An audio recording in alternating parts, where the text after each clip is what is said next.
फिलिस्तीन के एक सामाजिक कार्यकर्ता के मुद्दे पर इजराइल और फ्रांस आमने सामने आ गए, क्योंकि इजराइल ने सालाह हमौरी नाम के उस सामाजिक कार्यकर्ता को फ्रांस भेज दिया। इजराइल की सरकार ने ऐसा इसलिए किया क्योंकि सालाह हमौरी के पास फ्रांस की नागरिकता थी।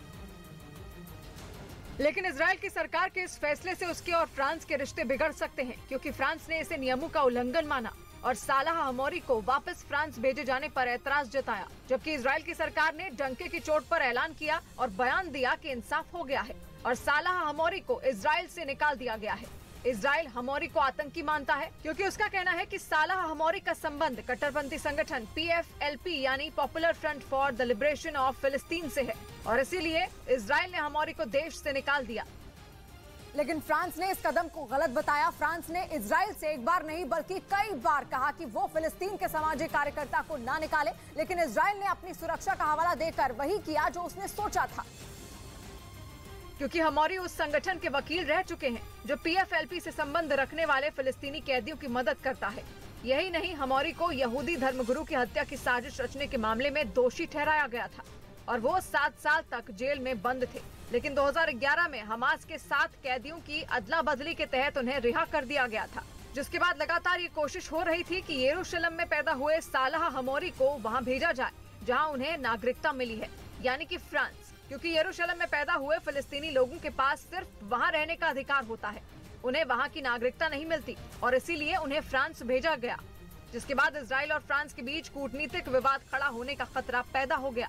महाराष्ट्र के पुणे में 2 बच्चों में रूबेला वायरस पाया गया है। इस साल महाराष्ट्र में रूबेला वायरस के मामले पहली बार सामने आए और रूबेला वायरस की चपेट में आए इन 2 बच्चों में एक महज 11 महीने का है, जिसे खसरे और रूबेला वायरस से बचाव के 2 टीके लगाए जा चुके थे, जबकि दूसरे बच्चे की उम्र 12 साल बताई गई। यही नहीं, एक दिन पहले पुणे में खसरे के 15 नए मामले भी सामने आए। इधर तमिलनाडु के मदुरई से खूबसूरत तस्वीरें सामने आई हैं, जहां क्रिसमस के त्योहार से पहले अमेरिकन कॉलेज कैंपस को रंग बिरंगी लाइटों से सजाया गया है। कैंपस को रंग बिरंगी रोशनी से सजाया गया है, जो देखने में बेहद आकर्षक लग रहा है। तो वहीं कॉलेज कैंपस के अंदर प्रभु ईसा के जन्मदिन की विशेष झांकी भी सजाई गई। नीली लाल रोशनी से जगमगा रहा कैंपस बेहद खूबसूरत लग रहा है। वहीं क्रिसमस से पहले हर तरह की तैयारी पूरी कर ली गई है। क्रिसमस के मौके पर अमेरिकन कॉलेज कैंपस में दूर दूर से लोग पहुंचते हैं और इस उत्सव का आनंद लेते हैं। योग गुरु रामदेव का अश्लील कार्टून बनाकर सोशल मीडिया पर पोस्ट करने के मामले में केस दर्ज हो गया है। 2 कार्टूनिस्ट के खिलाफ पतंजलि की लीगल सेल ने केस दर्ज करवाया और रामदेव मामले में दोनों कार्टूनिस्ट पर धार्मिक भावनाएं भड़काने का आरोप लगाया। पुलिस ने देहरादून के रहने वाले दोनों कार्टूनिस्ट के खिलाफ मामला दर्ज कर उनकी तलाश शुरू कर दी है। नेपाली कांग्रेस के शेर बहादुर देउबा के फिर से नेपाल का प्रधानमंत्री बनने का रास्ता साफ हो गया है, जिससे चीन को जबरदस्त झटका लगा, क्योंकि शेर बहादुर देउबा और भारत के संबंध अच्छे माने जाते हैं। नेपाल में चुनाव के परिणाम आ चुके हैं, लेकिन किसी पार्टी को स्पष्ट बहुमत नहीं मिला। हालांकि अच्छी बात यह रही कि नेपाली कांग्रेस सबसे बड़ी पार्टी बनकर उभरी और नेपाली कांग्रेस के शेर बहादुर देउबा को संसदीय दल का नेता चुन लिया गया, जिसका मतलब ये हुआ कि उनके फिर से नेपाल का PM बनने का पूरा चांस है।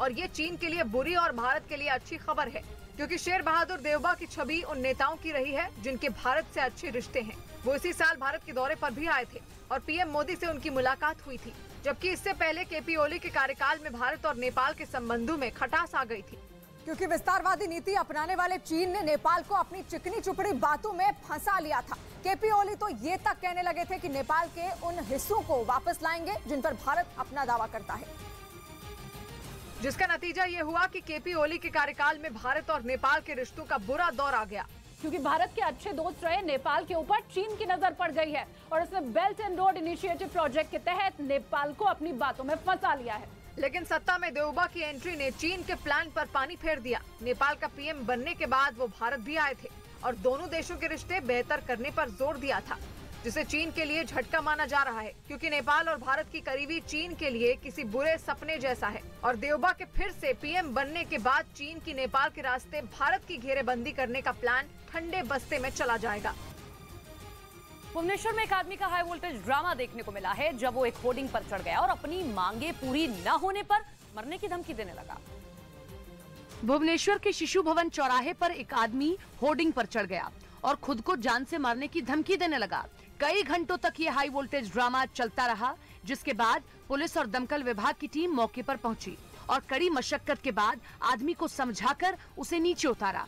होर्डिंग पर चढ़ने वाला आदमी सामाजिक कार्यकर्ता है और वो राउरकेला की कई परियोजनाओं को अंतिम रूप देने के लिए सीएम नवीन पटनायक से मिलना चाहता था, लेकिन एक हफ्ते के इंतजार के बावजूद भी उसकी सीएम से मुलाकात नहीं हुई।